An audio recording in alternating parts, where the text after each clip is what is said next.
Everyone. So we are going to start a new chapter, that is electrostats. It's first chapter of your 12th grade and it is important. So basically first let us know what electrostats is. So this is the branch of physics where we deal with the electric effect of static charges. So static charges is important. Basically static means the charges are not going to be performing motion. So no motion of charges. We are not going to we are not going to study about the motion of the charges. We are going to discuss about the static charges. They are going to remain static. Now, if we talk about electric charge, so charge of a material body or particle is the property due to which it produces and experiences electric and magnetic effect. So charge is the one which is going to produce or it is going to experience the electric and magnetic forces. So that is what we mean when we say electric and magnetic effects. So if we talk about the electric charge, some of the natural charged particles which are found in nature are alpha particles, electrons, protons. All these are naturally found charged particles. If we talk about the types of charges, so there are two types of charges. One is positive charge and another is negative charge. If we talk about positive charge, what is positive charge? It is the deficiency of electrons compared to protons. So basically in an object, generally if we talk about atoms, so in any atom the number of proton and number of electrons, they are equal, right? So if some of the electrons they leave, then basically the number of electron becomes lesser. So number of electron will become less than when compared to the number of protons, and hence we will say the object is now positively charged. So we will say that if there is a deficiency of electron, means less number of electrons when compared to proton, then we will say the object is positively charged. Similarly, what is negative charge? It is the excess of electron when compared to proton. So similarly, rather than going out, if electron comes, then the number of electrons is greater than number of protons, and we say that there are excess electrons, and eventually it is the excess electron which makes the object negatively charged. Now let us discuss what are the unit and dimensions of our charge. If we talk about the SI unit of charge is coulomb, and it is represented by capital C letter. And what about the CGS unit? CGS unit is electrostatic unit or ESU in short. Now if we want to relate these two, then 1 coulomb is equals to 3 into 10 raised to power 9 ESU of the charge. And what about dimension? Dimensional formula, the charge is not a fundamental quantity. What fundamental quantity is? The current. So we need to relate the charge to the current. And everyone knows that current is nothing but charge upon time.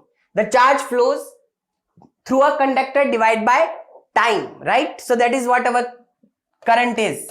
And what is the unit of current? If I say charge is basically I times T. So this is in ampere and this is in second. So it is ampere times second. And if I want to write the dimension, I'll say there is no mass, no length, time, there is raised to 1. Second is involved. And what about A? A is ampere. Ampere is also fundamental unit and there is A raised to 1. So this is going to be the dimensional formula of the charge. Now let us discuss some properties of the charge. So if we talk about the first property, charge is a scalar quantity. It is not a vector quantity. It is directly a scalar quantity. Next is the charge is transferable. You can transfer the charge from one object to other. You can make another object charged or you can make one object discharged by transferring some charge of it from one object to another. Now, charging of a body implies transfer of charge from one body to another. So, when you are transferring the charge from one body to another, you are basically charging or discharging another or first body. Now, charge is conserved. What is charge is conserved means? Means the total charge, the whole charge. Charge can never be destroyed. Charge can never be created. Basically, charge is found on electrons. Electrons and protons are the original source of charge, and these are fundamental particles which cannot be destroyed at all. So charge can be transferred, but it cannot be destroyed, hence it will remain conserved. The total charge will remain conserved, and from there only we can say the total charge within an isolated system is always constant or conserved. It cannot be destroyed. And if we are talking about an isolated system which is isolated from other surroundings, it might transfer the charge from one object of it to another, but the overall charge remains same. If it is the overall charge is, let's say, plus 5 coulomb, then it will always remain plus 5 coulomb. Now if this is plus 5 coulomb and this is 0 coulomb, and when we transfer 1 coulomb from here to here, this will become plus 4 and this will become plus 1. But at the end, the total charge will remain conserved and it will remain plus 5 coulomb. If we talk about the next property, this is an important property, that is quantization of charge. So what does this mean? This means the charge on any body always exists in integral multiple of fundamental unit of electric charge. And what is that fundamental unit of electric charge? The charge on any body can be written as integer times E, and this E is the fundamental unit of electric charge, that is the elementary charge. E is also known as elementary charge, and E is nothing but charge, elementary charge or charge found on an electron. And if we talk about the value of E, the charge on each electron is given by 1.6 into 10 raised to power minus 19 coulomb. Now, let us discuss this. If this is an object and suppose there are 18 proton and 18 neutron, 18 proton and 18 electron, the number of neutron really does not matter because they are neutral in nature. So we are not going to discuss about the number of neutron. Now, if one electron leaves it, then there will be 18 proton and 17 electron. So charge will be plus E, because charge on each proton is basically plus E and charge on each electron is minus E. So after once one electron leaves it, the total charge remain is 18 times plus E plus 17 times minus E, and that is we are left with plus E charge. That is charge which is equivalent to one proton is excess charge, and this is now positively charged object. So now it can be 1. If 2 electron leaves, it will be plus 2E. Similarly, when 1 electron comes to it, the charge on the body is going to be minus E, and when 2 electron comes, it is going to be minus 2E. So as you can see, charge can be plus E, can be plus 2E, can be plus 3E, or it can be 0 initially. If it is we are talking about a neutral object, it can be minus E, minus 2E. So charge on the object is always integer multiple of E, and that's why we write the charge on any object can be written as plus minus NE. N is the integer, or you can write just charge is an integral multiple of elementary charge or charge on each electron.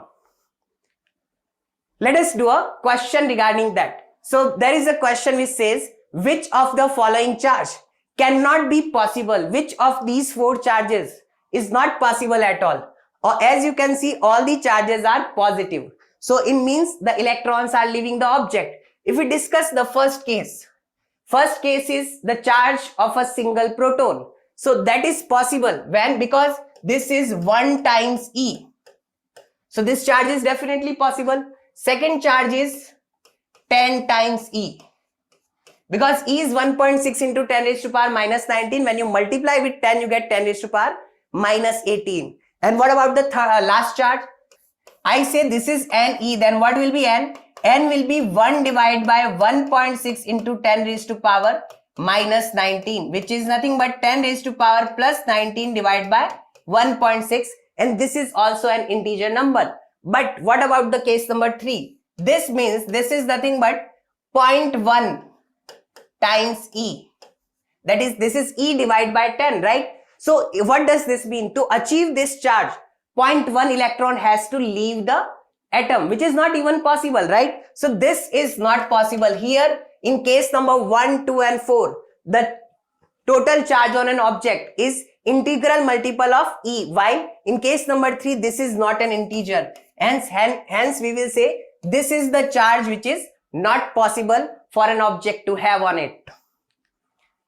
Let us discuss the properties of charge. We'll continue. So next property is charge is always associated with mass.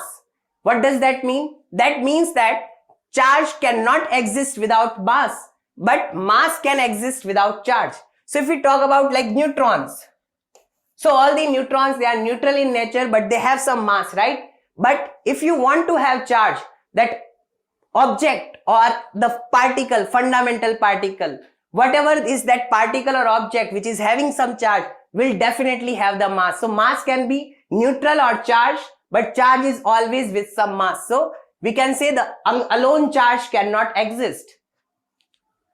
Next property is charge is relativistically invariant. What does that mean? Relativistically invariant implies that the charge is independent from the frame of reference. Basically, whether you observe from an inertial frame, that is acceleration is equal to 0, the observer is over here, or whether you observe from a non-inertial frame, that is the frame is moving with some acceleration. From both the frame of references, our charge, if you are observing some charge, then that charge will have same amount.